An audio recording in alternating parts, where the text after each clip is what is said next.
Welcome to the Friday afternoon nap time show. Streaming live to all of your favorite platforms, including LinkedIn, YouTube, probably Twitch, the Facebooks. Show is live and unedited. It's me, Jeff. Hi. The baby is now napping. So today, it's a solo episode.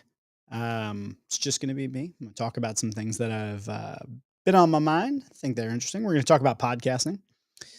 And next week, awesome. Yvonne and Chris coming back. I just re-listened to the episode about bias, which was, I believe, episode 6 or 5. I forget which one it is. But man, it is really good. I love the dynamic between the three of us. So hope you'll join us next week, where we're going to go back over some new stuff. We're actually going to talk about assimilation.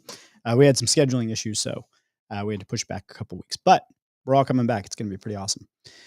So today I'm going to talk about podcasting. I have been in the world of podcasting for, let's see, about 11 years now, 10 or 11 years, I guess it's been. So my first exposure to podcasting was I wasn't a host. My very, very first exposure to podcasting, really, I mean, aside from like knowing that it was a thing, but my first like actual hands-on experience with podcasting was I had a guy working for me named John Steyert, if you've been following me for any length of time, you know that I love me some John Steyert. We've remained close friends over the years, but this was back in 2012. I had hired John in 2011, and he was working with me in 2012. And he said, "Hey, I think I want to start a podcast." I was like, "Oh, that's a cool idea. Go for it. Like, what do you need?" And he was like, "I don't think I need much. Maybe just, your go ahead to do it. Maybe, I don't even remember where the mic came from. I don't remember how much support I gave him. As I remember, he did basically everything. I just was like, yeah, man, go for it." So he started this show that he called Social Echoes, which I really like the name, by the way. And we had the most kick ass opening. That part I know I was involved in because so Echoes, if you're like me, the first thing you think of when you hear the word Echoes is Pink Floyd. So there's a song called Echoes on the Pink Floyd album called Metal, where it's the last track. It's like a 23-minute long song.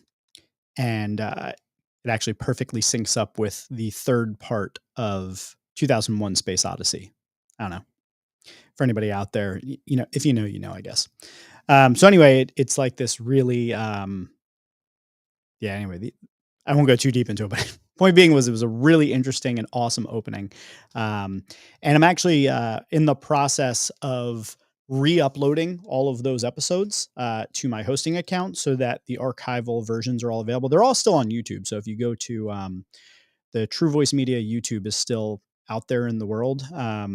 So if you go to YouTube and you just search True Voice Media, you'll find the account, and back on there, if you go all the way back in the videos, like more than 10 years ago at this point, 10 years ago, something like that, you can find all the Social Echoes episodes. There's actually a playlist for it.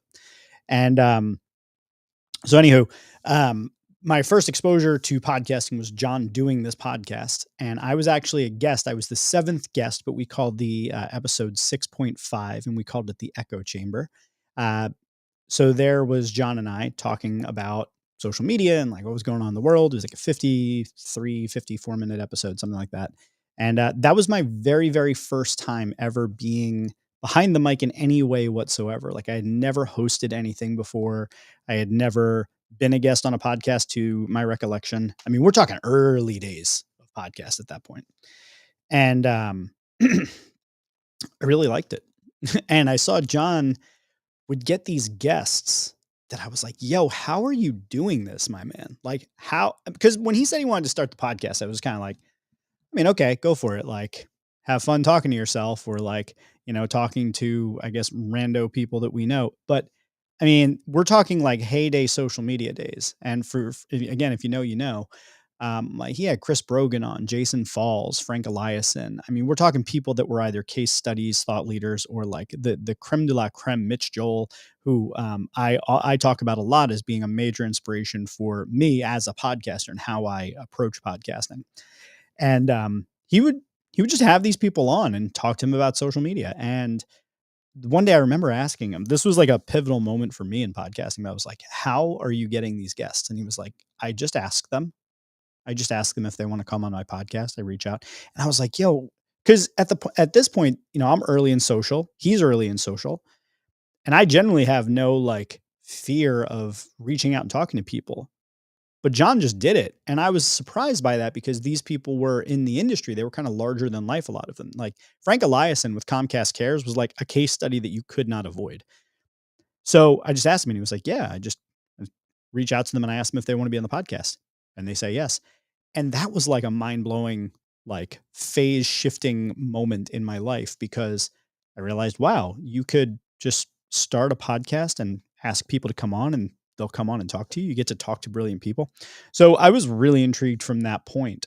And I decided that at some point I was going to start a show. And really, like, I think the way they all kind of shook out was that, John did, I think, like 20, I think it's like 26 episodes. I don't have it right in front of me, but I think it was like 26 episodes that he did. And then John actually, he had been looking for another job because, quite frankly, I could not pay him very much at that point.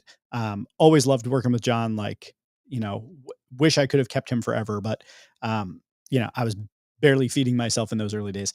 So John had found a new job. So after he had taken that new job, I thought, oh, we had this podcast. It seems kind of silly to let the whole thing fall apart. You know what? I'm going to do my own. So I launched. It actually originally began as part of. I had a blog at the time called Social Media Philanthropy. That's where I really began most of my blogging early on, and most of those posts have then been moved over to my jeffgibber.com now. But early on, I had Social Media Philanthropy, which was pairing this idea of donating my ideas and opinions, but also kind of trying to blend together social media, but also philanthropy and cause related things. And I had started the Social Media Philanthropy podcast. And I got about 7 episodes in, and I was like, all right, I'm going to make this my agency podcast. So I moved it over, and it became True Voice Media Conversation. So that's 2015. So, John got the whole thing started 2012, and I picked it back up in, I think like 2015, roughly. Okay. So I start this podcast. I get about 60 episodes into it, and I'm amazed because I just call people, I reach out to people, and I get to talk to these incredible people. They come on and I get to pick their brain, ask them questions, learn all about them. And it was freaking awesome, man. Like I gotta tell you, I still can't believe more people don't do a podcast because it's like a hack. You get to talk to incredible people. And like, honestly, at that time, like, I wasn't doing incredible download numbers. I was just there. But I think people always appreciate the opportunity for a good conversation, to reach new audiences, to have an asset that they can point to. And I've really over time kind of taken to heart that it's better to make a thing and put it out there and have an asset that you can point back to, even if only like 5 people watch it, than it is to not have made that thing. Because at least you have something you can point to and say, I did that. Because it'll come up in your life. Things will come up where someone will say something, oh, I did a podcast about that, or oh, I wrote a blog post about that. But it's not as interesting when you say, oh, I had an idea about that. You know what I mean? So put it out there. So, anywho, I ran Social Media Conversations for a number of years, and then in late 2016, I think it was, I got approached to join a podcast network. It was C-Suite Radio Network, and this was my first exposure to podcast networks. And I was intrigued by the idea, and they wanted to bring on the True Voice Media Conversations show, and I was like, oh, that's interesting. And I didn't really like the idea of having my agency podcast on a network, so I thought, you know what, I'm going to come up with something new. I'm gonna retire Conversations. I'm gonna come up with a new show. I'm gonna start over. And that's when I came up with Shareable, which is the podcast that's my primary podcast to this day. Is Shareable. It's my number one that I spend my time on. So I did that in like 2017. And when I retired Conversations, I actually launched another show for True Voice Media called Social Currents. We talk about current events and social media. And I had the 2 women who were working with me join me on that show. They co-hosted. Sometimes they hosted. And it was also a really good show. So I had Shareable, and then in 2019 I started Rogue, and I now have all of these other projects. Like I have the Super Productive podcast that's going to be coming out soon with my business partner Sarah. I have the Post Pod show, which is going to, it's just real quick. Can't give you too much details about, but Lou Diamond and I are doing this really fun thing that's like a a podcast for podcasters about the funny things that happen in podcasting. And I got a bunch more ideas. I actually have this really amazing idea for a show. I just don't have any time for it, but this is like a creme de la creme idea. So if you've been thinking about starting a podcast and you don't have an idea for one, I have an incredible idea for you if you're willing to commit to it, because I think it's a absolutely phenomenal idea. And it's actually one of the most efficient show concepts that I've ever come up with, meaning like the amount of work that would go into creating the show itself would be actually quite minimal. Can't say any more than that, but like if you're interested in starting a podcast and you want to talk about it, let me know. I can't remember when I started the Shareable Podcast Network, but I had the Shareable Podcast and I thought, oh, that rolls off the tongue. So I started the Shareable Podcast Network at shareable.fm. So the idea there was to create a podcast network. So I had an okay experience with C-Suite Radio, and no shade to them or anything.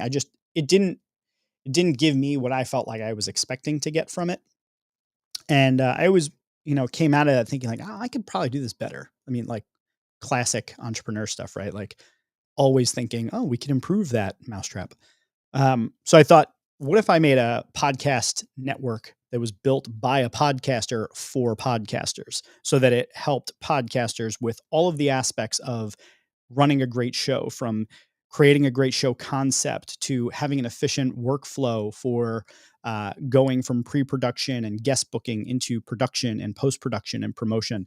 And then what are all the different ways you could promote and amplify a show once you had it out in the wild? So I wanted to basically create a resource for all those people that wanted to podcast but didn't know how to podcast. So that's what the Shareable Podcast Network has become. And there's been a lot of technical difficulties along the way, because it's one of those things where I'm like doing it on the side as I'm consulting and as I'm coaching and as I'm speaking and as I'm doing all these other things, and podcasting and blogging. But it's almost at the point, I got a bunch of shows on there now. Almost all of them are mine except for like two of them. But I'm now ready to bring on a lot of other shows. There's a lot of recommended shows on there too that are not on the network, but they're ones that I'm like, yeah, this is a great show. So anyway, I have a podcast network. I have a really good idea for a show if you're interested. But the all of that thought process was to lead us here, which is today I wanted to talk a little bit about what does it take to be a podcaster? Why should you be a podcaster? Should you be a podcast guest? All of these things are things that I think are worthy of a little bit of discussion. So I think it all begins with an idea, right? Every podcast I've ever done began with an idea. And truthfully, a lot of the podcasts I've done, the idea was, how can I get really, really smart people to sit down for 20 minutes to an hour and a half or more to talk with me and be brilliant, and I could just sit there and soak up their knowledge. That that was the idea for a lot of them, and it's worked exceedingly well. So the fact that I get people that subscribe and listen is just a bonus, because truthfully, the whole KPI for me was how many amazing conversations could I have with amazing people. It's been a great idea. Strongly recommend it. But there's all sorts of things you might want to, kind of start with as an idea, though, less about like what you want to get from it, like an objective or a goal, but like, what is the idea? You look at a show like Serial that like really changed the game as it relates to what people thought a podcast could be, where you have this episodic show that comes out, or the serialized show, I guess you could say, that comes out every week with a new episode. And then maybe you discover it later and you binge it. That like, that just took off. And then all of a sudden, because of the nature of what the first season of Serial was about, I don't know if this was big before, but it definitely wasn't as big as it was after Serial, which was the whole true crime um, category of shows, and that things of that sort really, really took off as people got more into thinking about podcasts as, generally just like two white guys sitting there having a conversation about something, or two celebrities talking about things or whatever. And it instead became a vehicle for storytelling, where you could have things happen from week to week to week. And I thought that was such a bold thing to happen, and to, really kind of change the way people thought about it. So now then podcast kind of became this thing where, so the ideas that became available, um, shifted. And I still think there's so much more that remains to be done in podcasting from an idea standpoint. I'd still love to see like a choose your own adventure podcast where the story unfolds non-linearly and you kind of have to navigate back and forth between episodes and in different ways. So like, you go through the story and you get to like episode 7 and it's like, jump to episode 32. And then when you're in episode 32, if you want to like go back in time, you can like zip back. So I just think there's a lot of things like that there's all out there. But the point being is that it kind of starts with an idea. Maybe you have an idea that there's underrepresented voices in a particular space, or a certain type of commentary around certain types of media, or that there needs to be a sports show that combines this and that and the other, or a sports show that is from a certain person or type of person's perspective, or anything like that. So generally speaking, a good place to start with a podcast is what's the core of the idea? What are you trying to do? For instance, this show, and I'll run through my shows real quick. So the Friday afternoon nap time show, the idea of the show is, what can you do in the hour and a half that your son is napping on a day that you're off? Well, you can jump on LinkedIn Live and YouTube and just live stream and talk about different stuff that you're interested in. Now, for me, that's a show that I can pull off because I've been podcasting again since like 2013, 2015, whatever it was. So I've been doing this long enough that I could just jump on here and do this, but that might not be the best idea for someone just starting out, because the idea is going to be part of the way that you can kind of carry a show. Most podcasts don't make it past something like 10 episodes or maybe 3 episodes. Like a lot of them don't make it past 10 episodes. Um, so you got to pick something you're going to be able to stick with. So Rogue, my other show, Rogue is based on the X-Men character Rogue of the same name, who is able to steal people's superpowers through touch. And I thought I'd like to steal people's superpowers through conversation. So the whole premise of the show, the way it's broken down, is that I talk to people about a unique ability that they have, something that they do well, and then we break it down into step by step so that people can map it onto themselves like a recipe. Shareable is a show that has had a number of different concepts and ideas. It's been a show based in, we learn through conversation with other people and hearing people's stories, but that the most shareable things in life are things like practical information that we can utilize immediately, people's interesting stories that move us and get us to see the world in different ways. So shareable has always been about things that are shareable. And what we focus on has shifted over the years. I'm up to episode 235 right now. And there's been time where, I went through a stint where we just did master classes. I went through a stint where we focused exclusively on people and technology, how people used technology, how people shaped and shifted the course of their life. And that was, early ideas. It's gone through different forms, but, you know, the whole purpose of starting your show with an idea is so that as you kind of go through it, if you get lost, if you forget what you're doing, you kind of go back to that original idea. So I think it's good to start with a really strong idea and something that's unique and different. I mean, there's 1,000 shows where people are out there having a conversation, and that shouldn't dissuade you from starting a show where you just have conversations with people. I think it's a great show format. It's relatively easy. And I think there's an immense amount of benefit for you as a host to have that, regardless if you get any listeners. So I'd say the second thing is you also have to know what your goal is. Like, what are you here for? Are you trying to um, monetize your podcast? Are you trying to draw attention to you? Are you trying to draw attention to your company? Are you trying to draw attention to an issue?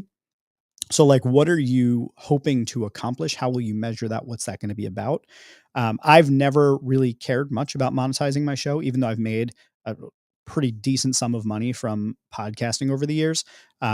It's mostly been a byproduct of the conversation. So I meet people, and then those sometimes turn into opportunities. I haven't been very deliberate about it, but I'm attempting here and there to be a little bit more deliberate about trying to utilize the show to be you know, more beneficial to my various business endeavors. But it's important to understand why you're doing it, because a lot of people will start a show because they think, oh, I have this brilliant idea and I'm going to do it. And they don't realize how much work actually goes into producing a podcast and how much goes into producing a particular type of successful podcast. So if your goal is like, you want to be in new and notable, like you got to know what goes into that. Like it's a lot of work. If you want to be the sort of show that gets like 5,000 downloads an episode, like you got to know what goes into that.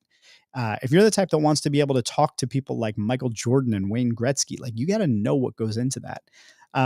And also you got to understand how the lay of the land has changed since those early days. Like back in 2012, 2013, when I was in my early time doing this, I probably could have had like a number one show because just the competitive environment was different. Like you didn't have people Um, like there's a show out right now. I forget the name of it exactly. It just came out, like by just I mean like a year ago. But it's Jason Bateman and Will Arnett and a couple others, I think. And they have a podcast where they talk to other celebrities, and it's like wildly popular, and they have hundreds of episodes. And it's like, but yeah, you're celebrities, right? And then there's uh, the show Armchair Expert with Dak Shepard, and it's like it's a really good show, but like you got to understand that you're now as if you're just a regular person, not a celebrity, you are now competing with like Kim Kardashian is going to start a show. She's going to fire up the top of the charts like immediately because of the size of her following.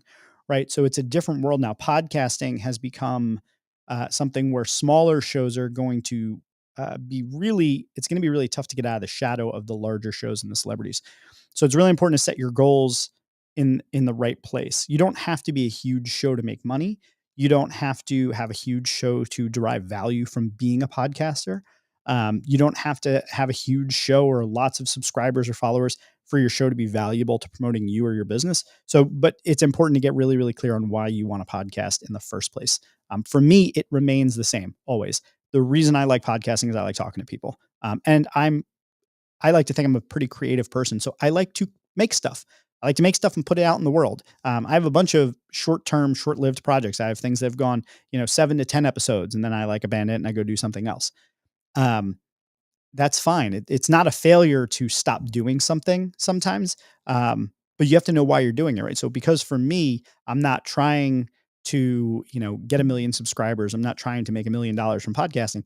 It's a lot easier to abandon something and work on something else because, um, I didn't structure it in the first place to go after that endeavor. So when I'm looking at like where am I putting my time and attention, um, it makes sense sometimes to drop some ideas. So get really clear on that. Okay, now I only got about 10 minutes left before I got to jump off, but I'll give you a few more things. Thinking about podcasting. So what do you need to podcast aside from like a basic idea? And I would suggest having a goal for it. But like, let's say you don't even do the goal part. Let's say you have a very basic idea and you just want to have conversations with people. No big deal, right? You just want to do that. What do you need?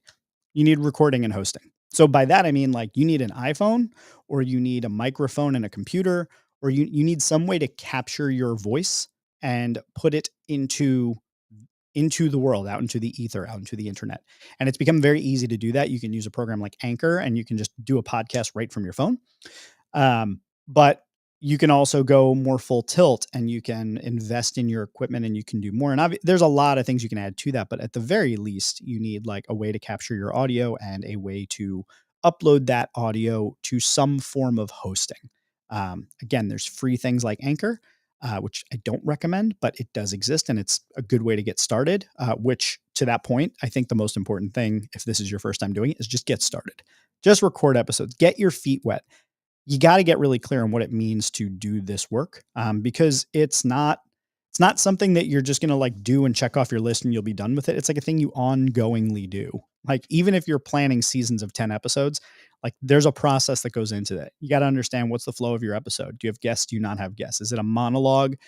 Is it something where you have guests? Is it something that's got like an episode or something like that where it's multiple different things? Is it a serialized sort of thing? So there's a lot of different formats because that's going to take some time and effort. So I would say just get in, get your feet wet, then start investing in equipment. So like the microphone I have now, the mixer that I have now, just the whole setup I have now is nothing like what I would have bought in the beginning or even that I would advise people do in the beginning.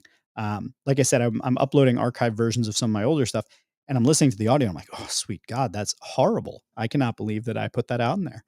Um, because when you're doing podcasting, your audio is everything. You're in people's ears. This is like the only way you're really interacting with them. Even if you have a video podcast, a lot of people watch it or consume it without watching the video. They're actually just listening to it and maybe have the video on in the background. Some people will watch, but even if they're watching it, the audio is the most important part. So the first thing that you're going to want to invest in if you decide to upgrade your equipment at a later date is you're going to invest in better and better sound. I've gone through now. This is probably like my 10th mic at this point. I have microphones everywhere. I started with the Yeti Snowball, like the little blue Snowball. Sorry, not Yeti, the blue Snowball. And then I went from the blue Snowball to the blue Yeti. And then I went from the blue Yeti to something else and something else. And I'm on my second mixer. So you just go through phases with it. But in terms of equipment, I'd say don't overinvest early. Get a good mic. You don't have to go crazy though. Um, and then when you decide you're ready and you're willing to commit to it, then you upgrade and you get better equipment. Um,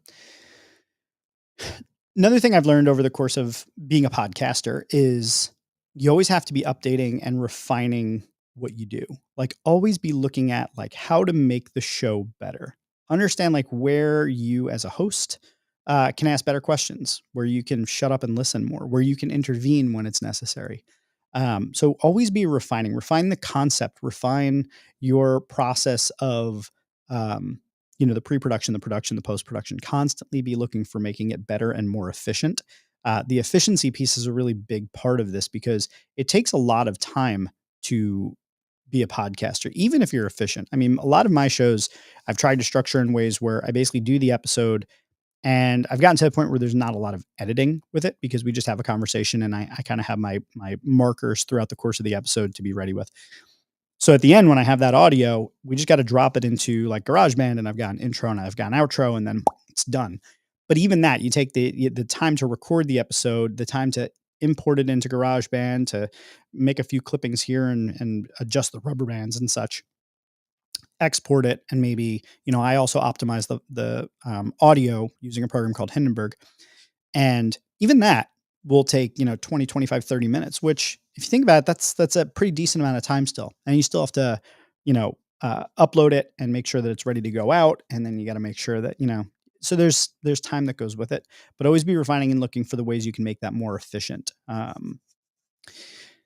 right. Final thing. I only got a few minutes left before I'm going to jump off and go play some video games before this kid wakes up. But being a great guest. So I'll give you just a couple thoughts from the other side of the mic. So I've been a host for a long time. I've also done a lot as a guest. I've been on a lot of shows, and I also do something that's really unique that a lot of other podcasters have taken. But this is definitely like, I don't know anybody that did this before me. Um, I'm happy to know if somebody did it before me, but even if they did, I thought of it independently. But in 2017, when I launched Shareable, I did something called the mic swap, where I would let my guest become the host and I would become the guest. So basically, after we recorded an episode, we would then record an episode right after that where we'd switch seats basically. And so because of that, of the 235 episodes I've done of Shareable, a lot of them I'm actually the guest on the show. And then beyond that, I've also been a guest on other people's shows. So I'm just going to give you a little bit about being a guest because I think I'm a pretty decent guest. And I think the reason I'm a pretty decent guest, one of the reasons I guess I'm a pretty decent guest, is because of my time hosting. So I actually have written a post on this somewhere. I think it's on jeffgibbard.com, but how to be a great podcast guest. And I'm not the only one to say a lot of these things, but I'll just give you a couple of the big ones. One, monologues. You got to trim the monologues. So I've had guests before where I'm like, tell us a little bit about yourself. Right. And then like 25 minutes later, exaggerating because obviously I'd interrupt them, but there are people who will give you every freaking detail and they will keep talking. And I think especially if you're on a show where there's a host and a guest, it's really important that there's a back and forth, that there's a dialogue happening. So it's really important that the things that you're saying on podcasts should be short and sweet. And that doesn't mean like you can't take your time with something, especially if the host asks you to elaborate on something or explain something thoroughly. But I would say that if you've been talking for more than 5 minutes, it's too long. I would say a good way to think about it is that most things you say should be between 30 seconds and 3 minutes. Like that's a good chunk of time for you to be talking. And what's likely going to happen is that the host will jump in and say, "Tell us more about that." Or if they're a good host, they brought you on to be a guest, like not to hear themselves talk. So they're going to ask you another question, right? So what keeps the show interesting, sort of like when in video you do kind of like quick cuts, is that the contrast is what allows for an episode to be dynamic and interesting. So you got to really keep your answers tight. Um, so when I go on a show, I try really hard not to like info dump or just go really deep down rabbit holes. And I know I do from time to time, but I really am conscious of it. So if you want to be a really good guest, if you want to make your podcast, um, the podcast host really happy, um, give answers that are succinct. That doesn't mean you go on and you say like, yes, and then you're quiet, right? Because nobody wants to have to carry the conversation as a host. But what they don't want is to be sitting there and like watching you talk for 10 minutes. So short and sweet and keep it tight.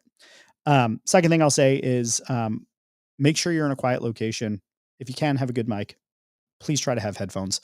There's nothing worse than bringing people on and you've invested in your own setup and you've got your own stuff and you're like, great. And then you have somebody who's on like, earbuds or something like that at the train station. Like I legit had someone getting into a cab as we were supposed to start our episode. And I was like, yeah, no, we're not doing this.